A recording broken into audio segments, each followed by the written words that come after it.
Welcome one, welcome all. How is everybody doing? Welcome to an all new Uneeda Horror podcast. And I already love this kid.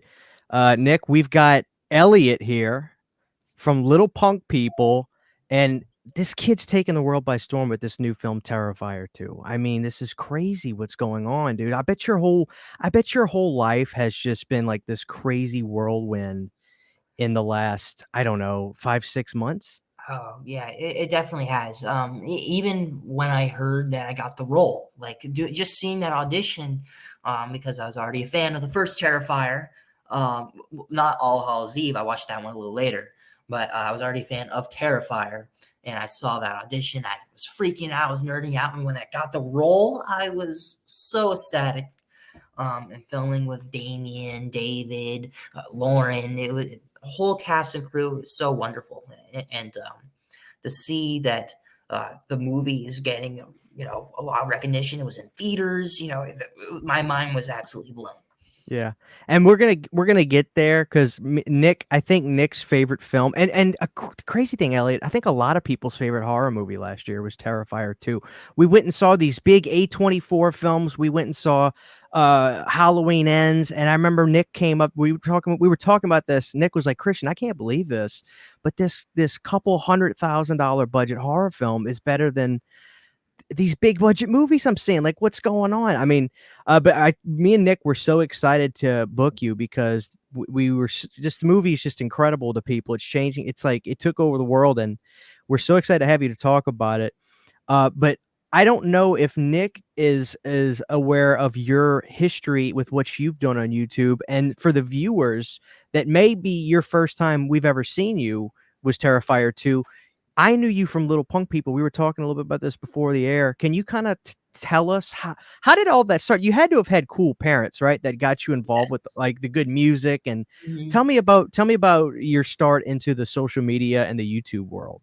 Well, yes, I have to give a big thank you to my parents because they got me into all my favorite music, all my favorite bands, my favorite horror movies. They are the absolute best, and they actually pushed me and encouraged me to do YouTube and do all that stuff. So yeah, it started. I was 9 years old, and I really wanted to do content and stuff because I was just a 9 year old watching YouTube and stuff, and we were like, why don't we take advantage? Because my parents are also vendors. This is like my mom's art. She would vend at all these horror conventions and stuff. And you're like, why don't we take advantage of going to these horror conventions to interview some of our favorite horror celebrities or music celebrities? And it just kept expanding and expanding and expanding, and it was just and I still do interviews, but obviously with Terrifier, I was pointing at the wrong. I see your poster right over there, huh? There's Yeah. no post over here. Uh, with all the success of Terrifier and my music and stuff, I've just been so busy. Otherwise, I'd also be still doing interviews as well. Yeah. And Yeah. dude, you interviewed with Little Punk People. I remember you did some big stuff. Correct me if I'm didn't you talk to James Hetfield? Yes, yes. How does that happen? How do you get that opportunity? Well, it was a friend of a friend of a friend. It was like that type Right. of deal. And also, I'm sure once they actually got to Metallica, or whatever, when they looked at the interviews, they saw a nerdy metalhead kid who interviewed maybe some of their favorite bands or something like that. But either way, it started. It was supposed to just originally be Robert Trujillo. And I was super, super excited. It's like, oh my God, Metallica, Robert Trujillo, one of my favorite bassists. And then a couple of days before the interview, they said, oh, actually, James Hetfield's going to be doing it. I was like, what? And What? Yeah. That's yeah, Nick's that's one of Nick's favorite bands. He loves Metallica. Uh, that was all-time my classic. favorite band growing up. Yeah, it's still one of my favorite metal bands of all time. I mean, they're classic. I mean, how can you be Master of Puppets? Ride the Lightning is just some of the most classic albums and songs in metal history. So how I gotta know, like, how nervous are you when you're getting ready to talk to James Hetfield? Because he seemed like a sweetheart, but like you associate the personality with the music, right? So in my mind, this guy's gonna be dooming and just like, but it seemed like he couldn't have been nicer. Actually, I've been very, very lucky. I haven't really dealt with anyone that's been mean to me during interviews. Everyone has actually been really, really nice and respectful and kind, which has been just such a beautiful thing.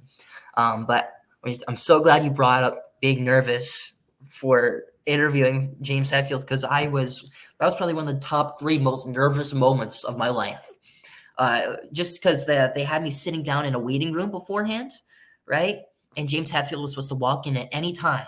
So the entire time while sitting down in that waiting room, it was just like pulsating nerves. I was just Yeah.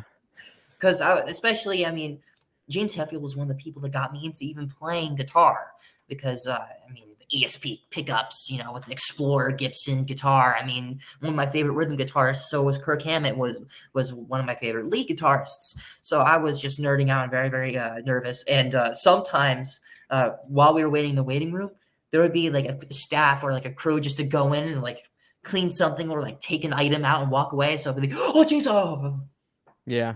James Hetfield. And then once he finally came in, I'm like, oh my gosh, it's a metal god standing before me. So yes, I was very nervous. Yeah. Like your music taste to me is so impressive because again, another thing with Little Punk people I've noticed was I'm assuming you interviewed a nameless ghoul at the time. Do you know if that was actually the singer Tobias that you were interviewing during that time? Yeah, that was Papa. Yeah. Yes. Tell me about you. Because look, the audience is obviously they want to know about Terrifier 2. I know Nick has 1,000 questions about that, but before we get to that, because like you're a fascinating kid to me. Your music taste, where does this come from? Is it your parents? Is it partly getting into horror too? Because horror certainly shaped. Like I wouldn't have been a Misfits fan if it wasn't for getting into horror movies and stuff like that. And now I worship Danzig. He's one of my favorite, singers ever. How does your music taste get shaped the way it is? Oh, well, it was like you said, parents. My mom and dad were into all the best of the best punk bands, metal bands, thrash bands, death metal bands, and then also they love not only metal and punk and all that stuff, but jazz and 80s alternative music and indie alternative music. It just so I was very, very lucky that my parents have like an incredible music taste because it kind of, like you said, shaped my life. Right. And yes, one thing that I've noticed, which I absolutely love, is horror and metal music seem to go very hand in hand. I don't know why, but I mean, both communities seem to love a lot of horror movies, and also, of course, they love the Misfits, right? Which is punk, or maybe Metallica, or Slayer, or something like that. So, yeah, so there is definitely a combination of horror and metal in my life. Yeah. That's incredible. And I see you put out we'll get to this really quick. You're a musician, you've got a record out, right? You have your vinyl, which dude, that's got to be amazing. That's my dream is for my band to release music on vinyl. Oh yeah, you have no idea. That was also one of my dreams.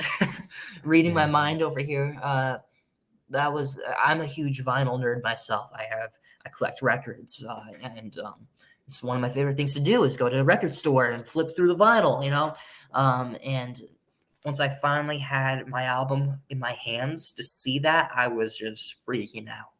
It was crazy, and people seem to like it because it's sold out on my on the littlepunkpeople.net store in the Right. band, which is insane. I'm so happy for you, dude. And you're talented. Like you're really talented. You're a great guitar player. You're a great singer. I listen to you. So, dude, that's awesome. Is there going to be a place for people to get the vinyl again if they want to? Is it going to be restocked on the website or? Oh, I have no idea. I mean, of course, I think down the line, I would, if it was my decision, my absolute goals, I would want to have unlimited vinyl. Right. Yeah. But I mean, the only problem is that the record plants and vinyl plants have been so pushed back because of COVID. It's crazy. So Yeah. I was severely lucky to get mine in as quick as I did. Yeah. But if I do, I'll be making social media posts. I'll be telling people. So yes. Awesome. Definitely, probably one day in the future. And also, I'm going to try my best to have some records and vinyl and CDs at shows and live shows and stuff. So, Good for you. Good for you. thank That's awesome. So Nick, look, I know that you're good at reading the audience's mind on what we would like to learn about Terrifier 2 and stuff. Where do you want to start with this kid? Because I mean, this kid was there. So wait, where are we going first? Well, like for me personally, I didn't watch Terrifier when it first came out, and I believe it was on Netflix after not long, and like, yeah, it was on Netflix because I remember my wife would always see the clown, and she'd be like, "No, I'm not watching that." She'd like turn away because she's terrified of clowns. So I was like, I'll get around to watching this one day, and when I finally did, I was like, I think most people with that first movie were like, "Dude, Art the Clown is gnarly. These kills are gnarly," but like I just don't really care for the characters. And like that was the point for the first movie. So for the second movie to have such a focus on the characters, I loved. And I love you in the movie. I love Lauren in the movie. And I'm just wondering, like, I'm sure you get asked this a lot, but like that chemistry that you and Lauren have, it seems to be really real. You guys seem to really get along. What was that process like building that camaraderie? Like, did you guys hit it off immediately, or like was there, because I know some actors when they get paired with somebody, they're like, okay, we're gonna take a few weeks, we're gonna hang out, we're gonna get to know each other. Like, what was that like? Because I gotta say, it comes across on screen, and I think you guys both gave really good performances, and you seem like siblings. Yes, we do actually seem like siblings, and we actually even kind of look like siblings too, which is incredible casting. Lauren is the absolute sweetest. We actually hit it off right away, and she always treated me like her little brother, and like I always treated her like she was my big sister. The very first time I ever met Lauren was at my callback audition. It was my second audition for Terrifier. I did 4 auditions. It was my second one, and that's when I very first met her. And I felt the chemistry right away. I felt like I was talking to my big sister, and I was Jonathan in that audition room. And then on my 4th audition, I met her again for the very second time, and she was the best. So I, of course, had my lines memorized and stuff, but then also what they did is like, oh, okay, well, here's some more lines. You can just read them for this one. We're curious how you are in this scene, And what Lauren did, which is so big sistery, she brought me to the other room and read the lines and practiced them with me before we went back to the table with Damien and the producers and the rest of the crew. And she's just the absolute sweetest. She's the best. So yes, right off from the start, she was my big sis and I was her little brother. Yeah, and I was gonna say, like, you guys do seem like a family. You guys seem to get along. I gotta ask you though, like seriously, because I know you get blamed for a lot of the stuff that happens in the movie with your mom. Do you think he had that side to him? Do you think Jonathan would have graffitied that car like that? Do you think he held those feelings toward his mom? No, I think he was just very misunderstood kid, according to her mom. I think at his heart, he meant well, and he was just obsessed with what could have possibly happened to his dad because he saw the sketches in the drawing of Art the Clown and all the stuff of Miles County Clown, and he was researching and stuff. And then, if you really think about it, the stuff that happened to Jonathan. And the mom thought it was him. It was actually just Art the Clown, like the possum being thrown at me. Yep. Yeah. I don't think, because I feel like I relate a lot to Jonathan and his soul. I try to bring a lot of me into it. And of course, Damien is an incredible writer, and the way he wrote him, it just felt very, very easy to just walk into Jonathan. Yeah. I would say he has a good, kind heart and wouldn't graffiti a car because I don't think I would ever be able to graffiti a car. Not yet, anyway. Well, yeah, no, and I know not actually, but I do want to know though, like being on set and you're doing this, and kind of give us an idea of what Damien is like, because Damien's got this visual flair to his movies. It's like even with Terrifier 2, where he had a little bit more, and it was definitely more of a serious production, you know, not as low budget, still low budget and indie, but not like the first one was. Like, what is it like? This guy, like, you watch these movies and you're like, I'm scared for, like, is this person all right? And obviously as horror fans, like, we don't feel that way, but like a casual moviegoer would be like, who thinks of this sick stuff? But like, I would imagine Damien is probably like the coolest, most down-to-earth dude in the world. Like, what was it like being on set with him and seeing all this nasty stuff happen and be like, I'm having a blast? You are completely right with him being one of the most kind, humble, down-to-earth people. He is so cool to be around, and he is an incredible director, incredible writer, incredible visual effects artist, and to work with him, one thing you have to say is he knew exactly what he wanted. He had a picture in his mind what Sienna was going to be like before he even cast Lauren. And that poster, even I don't know, you can see it So, a little bit. wait, That was made before they cast Lauren. So it's you're almost like, kidding. yeah, no, I'm not kidding. It's almost like he conjured the movie in his mind. He's a genius. I would have never guessed that. And his special Wow. effects work and everything was so mind blowing to see live, because I love just the cool, real practical effects. That's just so cool to me. Just if you can get it without digitally putting it in, I feel like it gives a more. It's in camera, dude. It's like it's tangible, you know. Exactly. All I have to say is Damien is a genius. He knows what he wants, and he is super, super kind.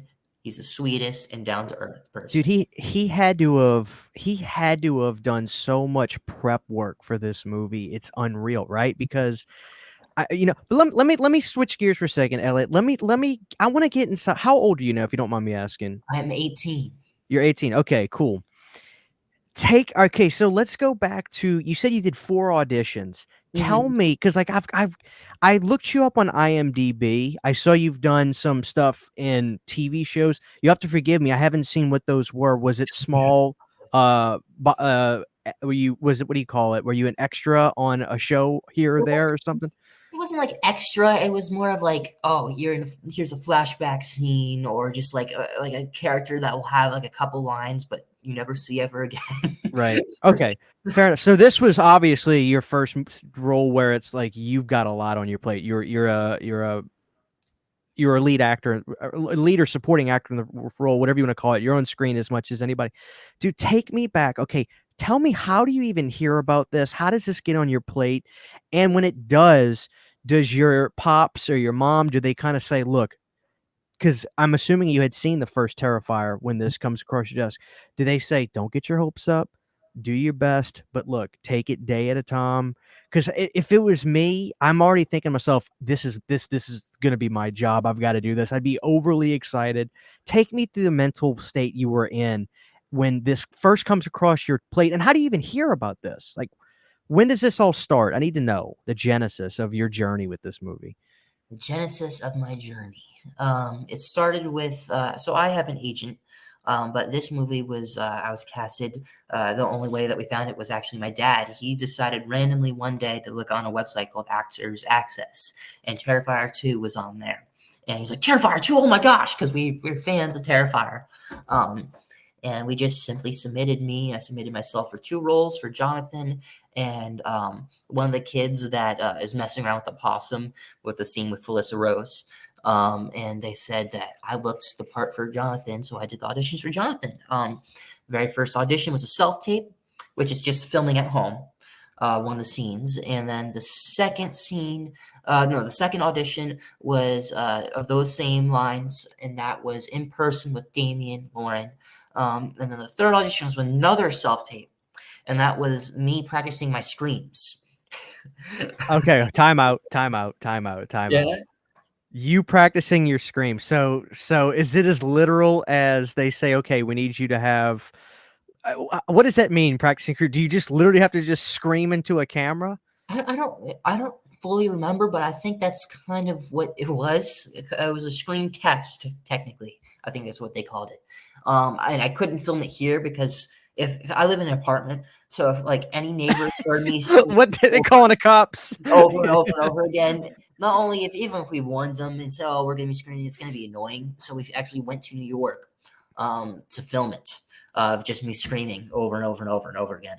I think it was just screams, unless there was lines as well with it, and then screams.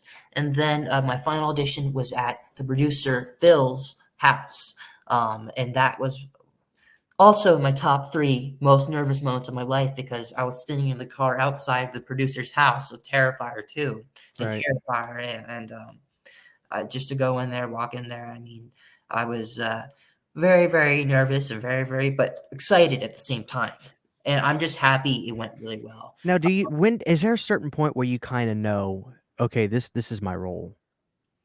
Oh, oh, man. Because you said you talked to you were Lauren was going behind because look, it sounds to me like she liked you and she wanted you to have this role. If she's going back with you to practice, maybe she's just that sweet of a girl, but to me, it sounds like she says, "I like this kid. I want this kid to be my brother in the Yes, film." Is they that a fair statement? yes, David, Lauren, everyone wanted me to for that role. The only problem was my height because Yeah, they you got they want tall. well, they wanted a kid that was, maybe a little younger, a little smaller, but they just really liked my acting, so they added a line, uh, "Tallest kid in my class." There there you That's go. there you go. But you're talking about, like, the whole mental state. Um, it was at the very, very beginning, it was mainly just nerves, and just nerves, and then you're saying talking about my parents, and how were they, guiding me through this? They were actually just telling me to go for it because, they are some of the most supportive people there. I have a really good support system. Both my mom Good. and dad are, Amazing. so awesome. And it was nerves, and then the very first day of filming, I was a little nervous. Well, actually, very nervous. And then the whole rest after that first day, I was completely confident, and it felt wonderful. Dude, that's awesome. Thank Nick, you. what you got next? So I wanted to. I mean, I can't pick your brain too much about this, but I think a lot of people are wondering. We've heard things, and I just want to. Have you been in contact with Damien about where this goes from here? And do you expect Jonathan to still be in the cards for a potential Terrifier 3? Is that something? Are these conversations happening? The only thing I know and I'm aware of is that Jonathan will be in Terrifier 3. Um, other than that, Okay. I have no other information. Damien is really good at he likes to have it in his mind and ready before he's like telling everyone. Um, but yes, all I know is because I feel confident saying this because in one of the last interviews I did with Damien, he said Jonathan and Sienna will be in Terrifier 3. So I'm like, okay, so I can say this. So yeah, there will be Terrifier 3 and I will be in it. Yeah. Yeah. He said that he's got a treatment up for 3, but it's like so big that he thinks he's going to have to split it into 2, which is going to be 4 movies at least in this series. So, I mean, I feel to know that you probably got at least more gigs booked in this series. And by the time Terrifier 4 comes out, you're in a full blown, you might be an icon, by 20 years from now, because I'll tell you the truth. Terrifier didn't floor me the first time I saw it. I mean, I was knocked out. I was knocked out. That movie was just awesome. Like it hit every sweet spot for somebody that loves that It's Kyle incredible. and it very 80s throwback in a lot of ways. So like, how does it feel to know? Like, has your life changed? Like, are more people like, oh, you're the dude from Terrifier? Yes, my life has changed. It has changed significantly. Walking. What was it? Oh yes. So one of the last shows I did where I was playing music. I was waiting outside. I was playing a comic book store, and I was just chilling outside waiting. And then there was this old couple that walked by, and they're like, "Wait, are you that kid in Terrifier?" I was like, "Yes, yes, I am." It was funny because like I wouldn't expect them to watch the movie, but they ended up watching the movie. It was cute. And I think yeah, I took a picture with them. But yes, like walking around like New York City, like once in a while I'll get recognized. But also going to I've been doing horror conventions, and I also have a horror convention in Ohio, Cincinnati, called Horror Hound coming up, which I'm very excited for, and meeting all the fans, all the Terrifier fans, seeing the cosplay, seeing the Right. cool shirts. It's just so surreal and it's so beautiful just to talk to the people that made this movie happen. Because sure, I was in the movie, but I was just saying some lines and listening to Damien. The people that were able to make this movie was, of course, the producers, Damien, but also it was funded by Indiegogo. And that is just straight up horror fans in the horror community, and the reason why this movie was doing so well is because of the horror community. They didn't have like promotion or anything set in it. It just kept getting extended and extended and extended in theaters because people were talking about it. So it was just such a truly beautiful thing. I got to tell you, it was a phenomenon. Like, that's not even just like, oh, yeah, it really took the world by storm. No, like, my major theater near me is like kind of uppity area, you know, it's higher class area, about 20 minutes away. And on opening night, that third sold out 9 o'clock showing in a pretty well off area of town. So it was like, you didn't really expect that. Like, and I remember being in that theater, I was like, this is going to be something. Like, this is just going to be something that I feel like we're witnessing the birth of something. And Christian and I have talked about that too. So, I mean, congratulations to you for landing this role, and not just landing it, but freaking nailing it, dude. Like, you great, nailed it. You were great as Jonathan. I mean, I really, really liked your character a lot. I really liked your acting. And I swear if I wasn't sold on you or Lauren, this movie would not have worked as well. I mean, I feel for Jonathan. He was getting his ankle eaten for like 15 minutes. Like, you know? You have no idea how much I truly appreciate you saying that. Like, thank you so much. Yeah. Elliot, let me, you know, it's interesting, Elliot. Like, there was a moment, you're right, horror fans made this happen, but I feel like there was a moment where it got general. Listen, kid, Howard Stern started talking about, I'll never forget, I was driving to work. Howard Stern goes, there's this Terrifier movie, people are gagging in the theater. I'm like, oh my God, Howard Stern's talking about this. Like, it blew, I've listened to Howard my whole life. Stephen And when King. Yeah, it's Stephen King. And then they put the quote.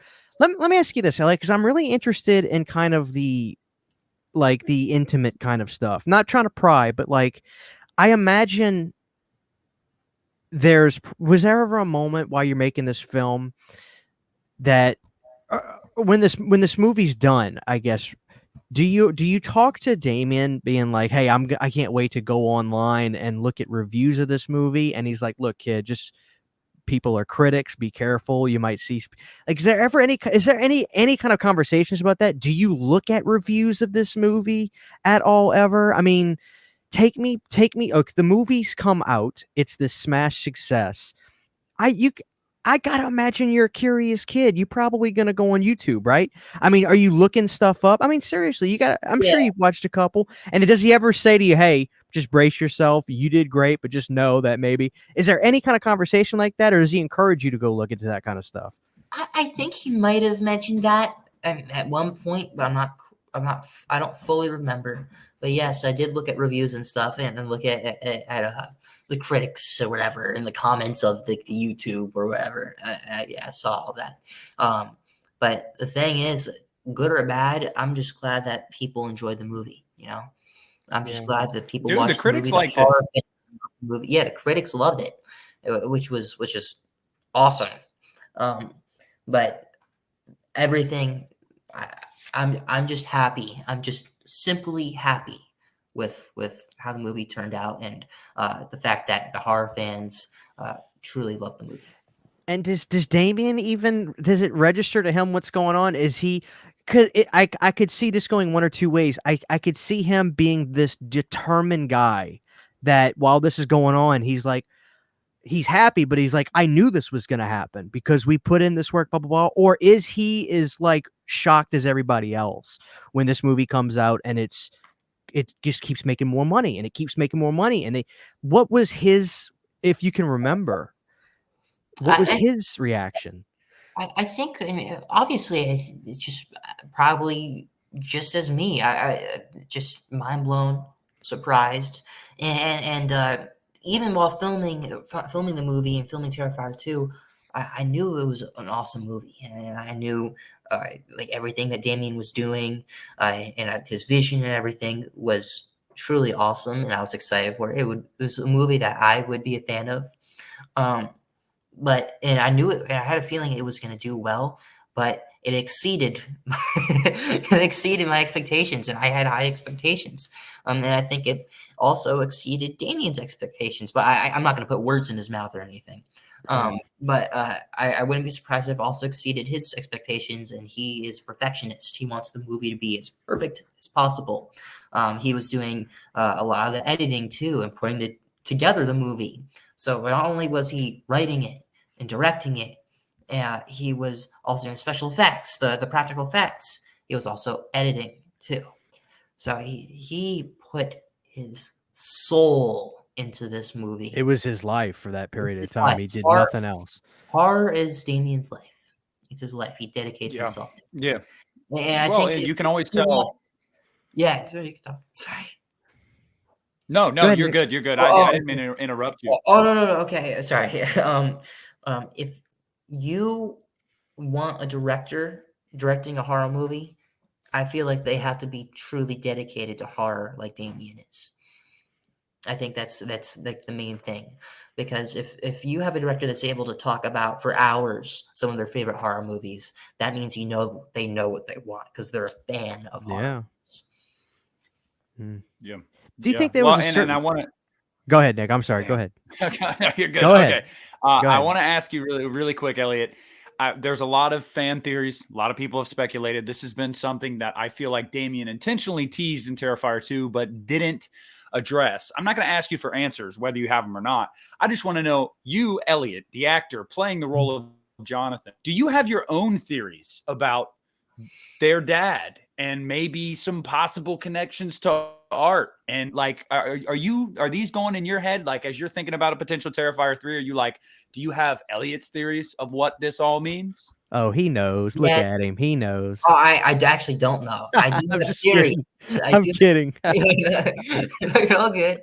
Yes, I do have theories, and I think about it, and mainly some of my theories, and a lot of my theories are the ones that the fans have, because watching the movie just makes sense when you think about it. I don't know what Damien's gonna do. I don't know what he has in store for Terrifier 3, but I'm excited. But I've seen all the theories where people think that maybe the dad is Art the Clown. I had like a really good theory, and I'm blanking right now because so when they said the dad killed himself in the fire or whatever, he drove into the electrical thing and the car caught on fire, and they could hear the scream for forever, for miles or whatever. Maybe Jonathan's dad, Jonathan Sienna's dad, isn't Art the Clown, but maybe he was just someone that was just as obsessed with Art the Clown as Jonathan was, and Art the Clown just got to him. Because I mean, how can you just drive straight into an electrical unit? And they were also, the mom was saying, I think at one point, the dad was just going crazy, and he started I forget what the exact line was, but and that's what the mom thought Jonathan was like. Oh, he's just going crazy. He's getting too obsessed or whatever. And then all of a sudden, Art the Clown just appears, and starts messing and terrorizing Sienna and Jonathan. So I don't know. Theories are as fun. It's super fun to make theories about movies and stuff. I do it all the time. Do you run it by Damien? Do you say, "Hey, Damien, I think I know what I mean, like, do you have these kind? And does he listen, or do you just kind of leave him? Like, what I mean? Do you have that? I just leave him be, because I'm sure any theory that I make or say, I'm sure he's heard it. Yeah. Right. Well, Christian and I were wondering, we talked about the third act of the movie where you guys, it's like a festival almost, like wasn't built, right? That was there, and they you guys moved in on it, right? Like they didn't build that from the ground up, right? Well, the Fright Factory.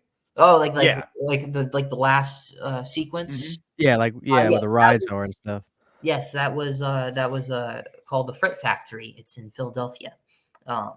It was this cool horror haunt thing that we filmed in for a while, and that was actually some of my favorite scenes because I just loved the way it looked and loved lighting, and of course that's when a lot of action was happening. This movie is very action packed, but I loved just a lot of the action in the end as well. Mm-hmm. What was your hardest day on set where it's just it felt like it was never going to end? And because I can't imagine it's all sunshine and rainbows on set. It sounds fun, right? But I imagine you worked your butt off, and you probably had days where you're like, not that you don't want to do this, but this is a little bit more than I bargained for. or was it just so planned out so well that Damien had everything running like a smooth ship? Honestly, I loved every minute of it. I loved every minute of filming. I've lived for it. I mean, Really? it was always been my dream to act in a horror movie, and to be in Terrifier 2. I mean, it was literally a dream come true. But I would say my hardest day on set. It didn't feel like forever or whatever, but my hardest day on set was the last day I was on set. As nerdy as Oh, that just sounds, you're sad. Yeah. I was sad. I didn't want it to end, and it was also kind of hard. It was the last scene was me running down the steps and running up the steps. That's what they filmed. Like when I was running away from mom after she slapped me, and then I ran back in and saw Art the Clown. That just running down those steps for some reason was kind of hard because I think it was like icy steps or it rained or something. So I wanted to make it look, of course I was urgently running away, but I was trying to be careful too at the same time. But Yeah. yes, it was just, I felt bad because I didn't want the set life to end anymore. I wanted to film forever and ever and ever and ever and ever with some of my favorite people. Yeah, Well, I that's mean, what are there? I was just gonna ask, are there moments that are like supposed to be like frightening, and they are when you see them on screen, they're like unsettling, but like you as an actor, you're like at times where you like laugh and it ruins a take. Like for example, like the mashed potatoes in the face. Like, come on, like that is disgusting. But like if you're a horror fan, you're kind of laughing at that. You're like, this is gnarly. Like, were there any Yeah. moments like that where you're supposed to be like, oh my God, but you're like laughing about it? Oh yeah, we had our fair share of just fun moments on set. Like let's say if one of us farted or something, like me and David had like these fun fart offs a little bit. There was like I think there was like a little time when we were just trying to prove to each other who farted the most or something, or who had the best farts or something. Sorry, that sounds disgusting, but No, it's funny. We're all dudes here, dude. It's all good. Actually, the very first days when I was on set, and nobody heard it except for my dad and I, I'm pretty sure, or maybe my mom was there as well. Uh, I had a fart. Uh, and basically, what I did is I didn't want anyone to hear, so I walked into a different room, but it was a stairwell, and I didn't think. So when I It had an echo. farted throughout the stairwell, and my dad and I were dying of laughter. But yeah, we had our fun times on set, laughing and having a good time. Before we end this, Elliot, I gotta ask you about the actor that played Art the Clown, David, David. Now we hear about these actors in some of our favorite horror films. Like I think, I don't know. I believe Kane Hodder like to keep distance on the set and things like that. And I imagine, tell me if I'm wrong. I imagine David had this character figured out so well, even by a part two, that Damien probably didn't tell him, "Hey, can you try it like this or try it like that?" It seems like it's part of the guy's DNA at this point. Am I right in that capacity to where Damien really didn't have to give David Thornton a lot of direction? I think they are an iconic duo together. I think both of them combined creates a special magic, and of course, Damien is extremely talented, and of course, David is extremely talented in doing his improvisations, or like adding like a little thing, like a trinket or whatever. I don't know, like maybe the glasses or something. Right. But I think they have fun together.